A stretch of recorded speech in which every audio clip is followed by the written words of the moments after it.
A couple of years ago, ASUS came with a beautiful smartphone. It was a pretty compact smartphone with the specs of a flagship. I mean, who doesn't like that design? Well, next year they completely ditched the compact design and came with a massive smartphone, the Zenfone 11. I don't know what to say about it, it was an absolute joke. And this year, once again, ASUS came with a massive smartphone, the Zenfone 12 Ultra. And today, well, I'm gonna talk about a few aspects of it and see if it's any better than the previous generation. So this is ByteForge and let's get to the video. Okay, let's start with the design. As soon as you get the phone out of the box, you immediately get the same feeling as the previous generation, the Zenfone 11. It's 6.78 inches.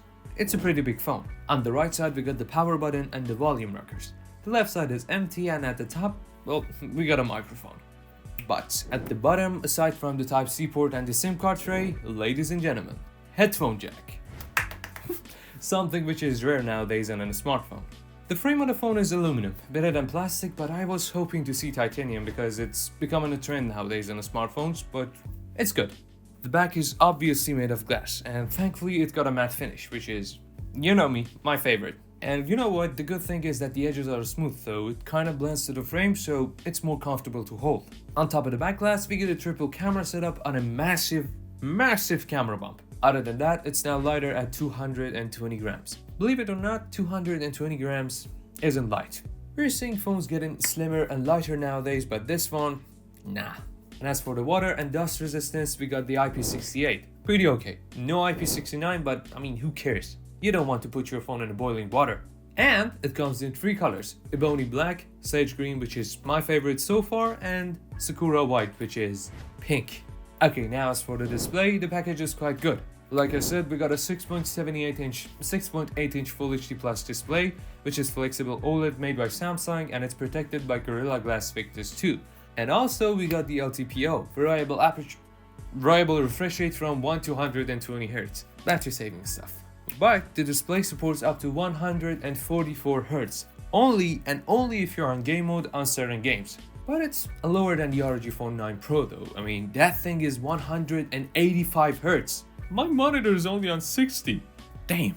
Now the peak brightness of this dude goes up to 2500 nits, which is quite good to be honest. And if you're sensitive to the screen flicker, there's an option called low brightness anti-flicker mode, which kicks in when the display brightness is under 50%.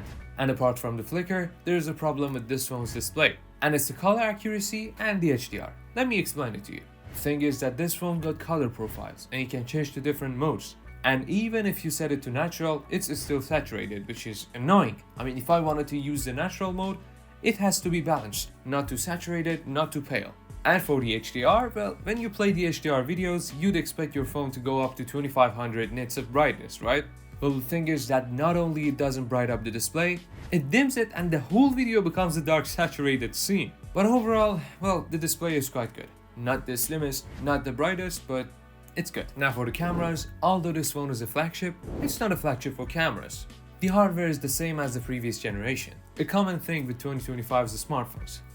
We got a 15 megapixel wide camera, 13 megapixel ultra wide camera, and a 32 megapixel 3x telephoto camera, which lets you to zoom up to 30 times. Now, I ain't gonna lie, the hardware is pretty good, at least on paper, but the software and the optimization isn't. As you can see in the photos, the pictures are fine, but they sometimes look overprocessed. Sometimes the definition is too high or the greens are too saturated.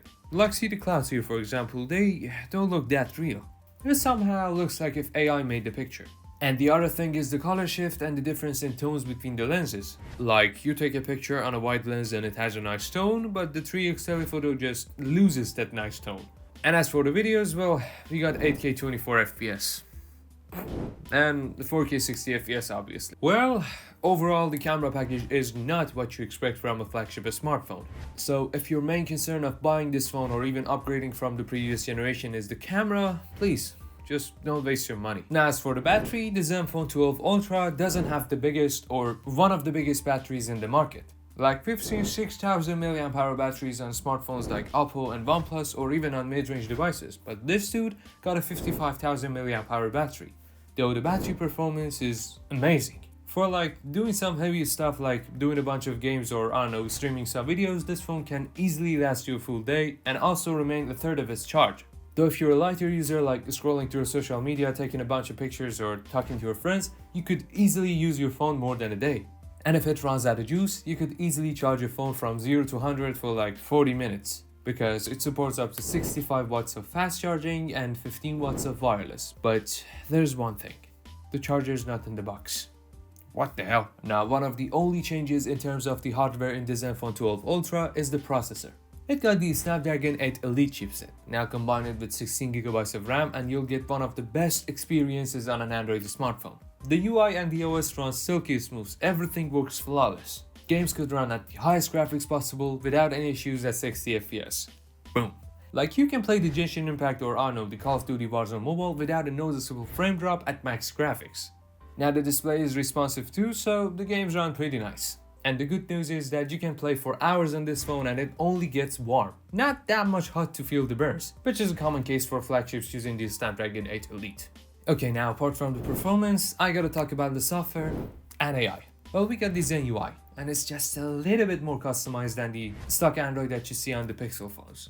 It's smooth, simple, and it's somehow minimalistic. And I believe that there are so many people that still appreciate the simplicity of the stock Android. And ASUS is promising 4 years of support for security. We got 2 years of OS support. It's $1,000 phone, man, what the hell? Others are promising like 6 or 7 years even on mid-range devices. I mean, bro, you got the Snapdragon 8 Elite. It could easily perform more than, 4 or 5 years. Well, maybe that's too much, 3 or 4 years. But 2 years of OS support for a $1,000 smartphone? Now, apart from all the benefits of the Snapdragon 8 Elite, you get shit tons of AI stuff on this phone. And the good thing is that a lot of this AI processing is being done on device. So you don't need to be connected to the internet and nobody can steal your information and data. We got transcriptions in the sound recorder app that supports various languages. Now, this is quite helpful when you're like, in a class and you want to take notes but you're lazy as, yeah.